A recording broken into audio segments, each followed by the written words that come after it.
Assalamualaikum warahmatullahi wabarakatuh.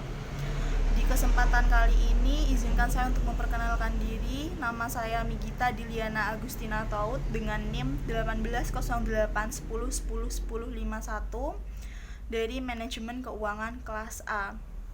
Pada kali ini saya akan menjelaskan mengenai laporan laba ditahan beserta cara penyajiannya.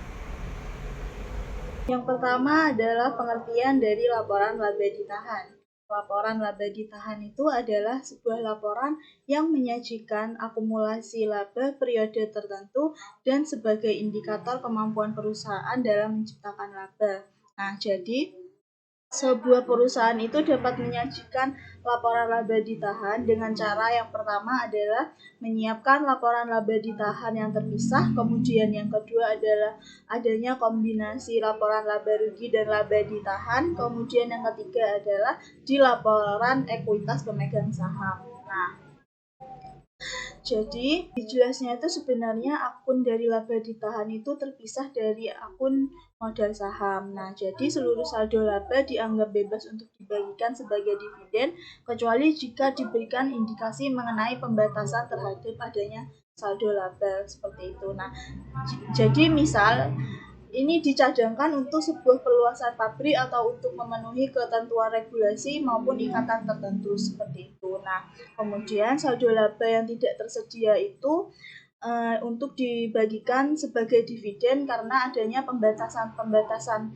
tersebut yang dilaporkan dalam akun tersendiri yang bukan merupakan laporan laba ditahan seperti itu. Nah, kemudian yang menggambarkan dari adanya pencadangan yang dimaksud tadi itu adalah untuk adanya pembatasan-pembatasan yang diungkapkan dalam catatan dari laporan keuangan tersebut seperti itu. Kemudian di sini saya akan menjelaskan terkait pengungkapan saldo laba yang dibagi menjadi 6. Nah, yang pertama ini adanya pengungkapan penjatahan atau apropriasi. Nah, dan pemisahan saldo. Jadi di sini itu penjatahan saldo dan pemisahan saldo itu dijelaskan. Begitu juga dengan tujuan dan pemisah saldo laba juga dijelaskan. Kemudian yang kedua adanya peraturan, perikatan, batasan dan jumlah batasan di sekitar saldo laba. Jadi selama perjanjian kredit berlangsung itu perusahaan itu tidak diizinkan membagi saldo laba tanpa adanya izin dari kreditur. Kemudian yang ketiga adalah koreksi masa lalu baik bruto maupun neto yang dibayar setelah pajak. Kemudian yang keempat adalah pengungkapan jumlah dividen dan dividen per lembar saham, pengungkapannya, ketersediaannya, saldo laba yang tersedia bagi penerima dividen seperti itu. Kemudian yang kelima adalah adanya tunggakan dividen jumlah maupun tunggakan per lembar saham, dan yang terakhir adalah pengungkapan deklarasi dividen setelah laporan posisi keuangan sebelum tanggal penyelesaian laporan keuangan. Sebenarnya perincian semacam ini itu sebenarnya tidak diperlukan dan juga sebenarnya tidak ada manfaat yang bisa diinformasikan. Karena laporan arus kas itu sebenarnya juga sudah mengandung dari informasi tersebut seperti itu. Nah, kemudian jadi adanya statement laporan aliran kas itu sebenarnya lebih mengacu pada adanya tujuan pelaporan daripada perincian resmi dalam laba ditahan. Nah, sebutannya itu di sini adalah cadangan ekspansi seperti yang ada di sebelah saya. Nah, kemudian ada kalanya dalam rangka kebijakan dividen, perusahaan yang mempunyai rencana membagi dividen itu sebelumnya menyisihkan laba ditahan menjadi cadangan pembagian dividen sebelum mengumumkan adanya pembagian dividen. Nah, meskipun demikian, perlu diketahui bahwa dividen dari laba ditahan itu harus dibayarkan dengan kas seperti itu. Jadi penyisihan yang sudah saya sebutkan tadi itu sebenarnya tidak menjamin bahwa kas tersedia untuk keperluan tersebut seperti itu. Untuk contoh yang populer itu mungkin bisa dilihat dari perseroan di USA itu di perseroan di Amerika Serikat itu banyak yang mampu membayar dividen selama periode depresi pada awal tahun sekitar 1930. Nah, karena adanya akumulasi laba selama periode ledakan akibat aktivitas ekonomi pada tahun 1920-an. Nah, jadi itu dampak dari tahun sebelumnya seperti itu. Nah, jadi sebenarnya tidak benar untuk beranggapan bahwa dividen yang dibayar pada periode berjalan itu adalah berasal dari laba yang diperoleh pada periode tersebut. Karena tadi dari contoh yang sudah saya sebutkan bahwa jelas dijelaskan bahwa pada tahun pembagian dividen pada tahun 1930-an banyak diperoleh dari periode dari tahun 1920-an seperti itu. Kemudian yang kedua adalah laba ditahan menurut para ahli. Para ahli di sini bisa dilihat adalah Paton dan Littleton. Nah, Paton dan Littleton itu menjelaskan bahwa penyisihan laba ditahan hanya akan bermakna bila di sisi aset disisihkan benar-benar sejumlah rupiah untuk tujuan penyisihan tersebut. Nah, maksudnya di sini itu sebenarnya Paton dan Littleton itu lebih menegaskan bahwa sebenarnya penyisihan laba ditahan itu sebenarnya kurang bermakna seperti itu. Nah, kemudian juga disampaikan bahwa penyisihan hanya akan bermakna bila sisi aset disisihkan benar-benar sejumlah rupiah untuk tujuan penyisihan tersebut. Nah, maksudnya ini misalkan itu disisihkan laba ditahan untuk jaminan sosial, mungkin juga akan bermanfaat jika sejumlah kas disisihkan untuk keperluan tersebut. Namun, penyisihan kas itu sendiri itu sebenarnya sudah cukup untuk menunjukkan bahwa aset tidak dapat digunakan untuk keperluan selain yang sudah ditetapkan. Nah, jadi sebenarnya laba ditahan itu tidak perlu disisihkan seperti itu, karena penyisihan laba ditahan akan berlebihan secara informasional seperti itu. Nah, kemudian penyisihan laba ditahan sebagai cadangan khusus itu justru akan cenderung memberi gambaran yang menyesatkan kepada para pembaca laporan keuangan.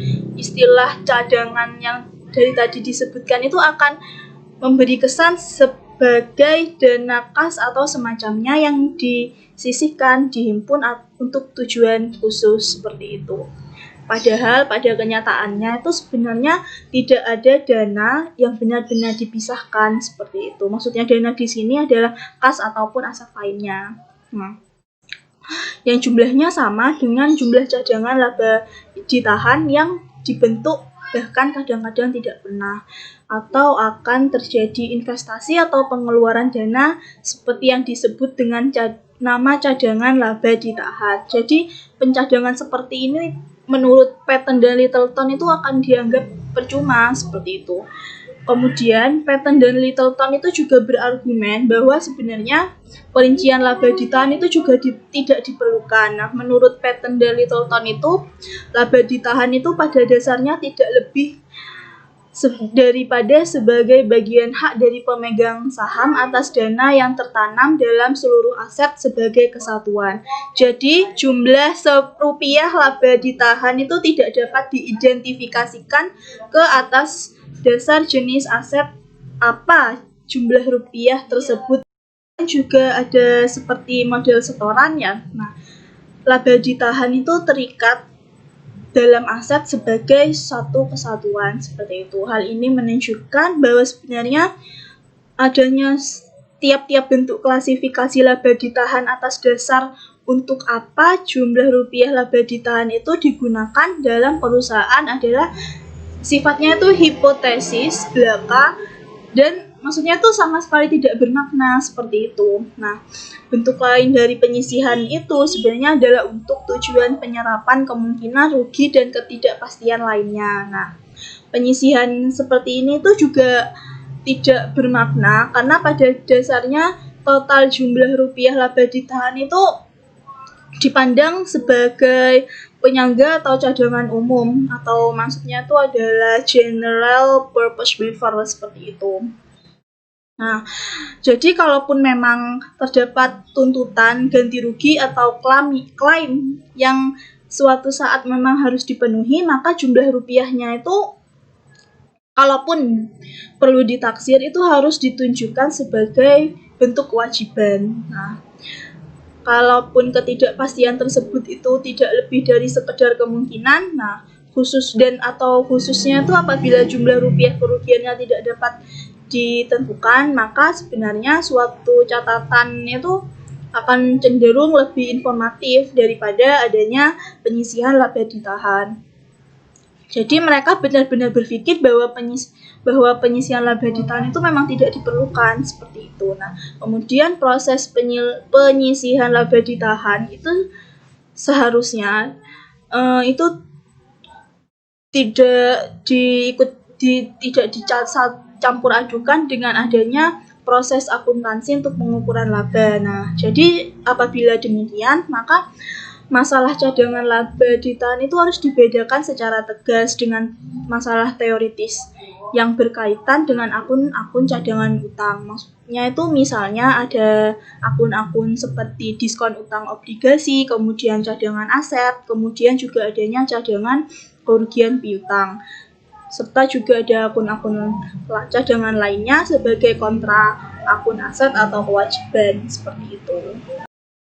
Selanjutnya di sini saya akan menjelaskan mengenai adanya pembatasan laba ditahan. Jadi laba ditahan yang tersedia untuk digunakan sebagai dividen dapat dibatasi pada tindakan Dewan Direksi Perseroan. Jadi jumlah dari laba ditahan ini maksudnya adalah appropriation yang juga merupakan bagian dari laba ditahan, dan jumlah dari appropriation ini juga diungkapkan secara publik dalam sebuah laporan keuangan. Kemudian pembatasan dapat diatur oleh aturan hukum, kontrak, maupun kebijakan direksi. Itu juga berhak untuk membatasi jumlah laba ditahan sesuai dengan ketentuan kontrak yang sudah ditetapkan. Kemudian Dewan Direksi itu juga berhak untuk membatasi adanya laba ditahan. Nah, jadi Dewan Direksi ini juga berhak untuk membatasi adanya laba ditahan.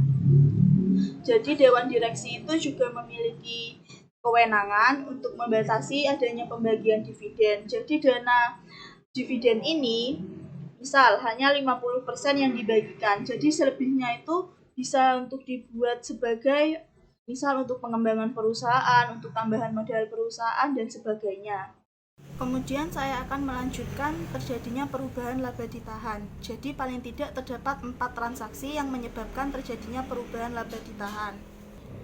Yang pertama adalah adanya perubahan periode lalu. Jadi perubahan periode lalu ini biasanya jika terjadi suatu perlakuan khusus terhadap sejumlah rupiah yang menyebabkan perubahan dari penyesuaian periode yang lalu tetapi baru diakui pada periode saat ini. Kemudian transaksi yang kedua adalah koreksi kesalahan pada periode sebelumnya. Maksudnya koreksi kesalahan di sini adalah koreksi pada laporan keuangan dalam periode sebelumnya. Yang pertama adalah adanya koreksi kesalahan. Kemudian yang kedua adalah koreksi penyesuaian laba ditahan. Yang ketiga adalah koreksi sebagai penyesuai modal setoran lain. Dan yang keempat adalah koreksi sebagai komponen laporan laba rugi. Selanjutnya transaksi yang ketiga adalah adanya perubahan akuntansi. Di sini terdapat 3 jenis perubahan laporan akuntansi. Yang pertama adalah perubahan proses akuntansi atau proses metode akuntansi. Kemudian yang kedua adalah proses taksiran akuntansi. Dan yang terakhir adalah perubahan kesatuan pelaporan. Sementara itu terdapat juga 3 metode untuk mengatasi perubahan yang sudah saya sebutkan. Yang pertama adalah penyesuaian retroaktif, yang kedua adalah penyesuaian sekarang, dan yang ketiga adalah penyesuaian sekarang dan penyesuaian prospektif. Transaksi yang terakhir adalah kuasi reorganisasi. Biasanya kuasi reorganisasi ini dilakukan jika perusahaan mengalami defisit. Tetapi tidak semua perusahaan dapat melakukan kuasi reorganisasi ini. Jadi Dewan Standar Akuntansi itu sudah menjelaskan beberapa syarat yang bisa dilakukan agar suatu perusahaan dapat melakukan kuasi reorganisasi. Yang pertama adalah perusahaan mengalami defisit dalam jumlah yang material. Kemudian yang kedua adalah perusahaan harus memiliki suatu kelancaran usaha dan memiliki prospek yang baik pada saat kuasi reorganisasi dilakukan.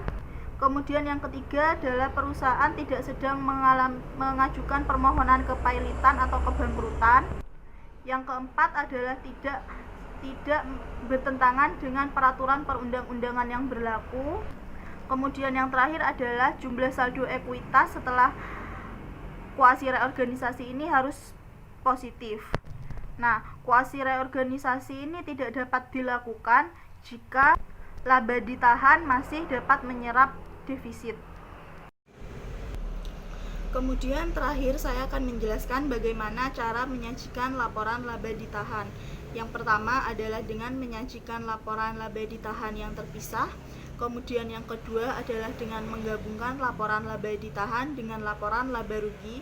Dan yang terakhir adalah dengan menyajikan laporan ekuitas pemegang saham.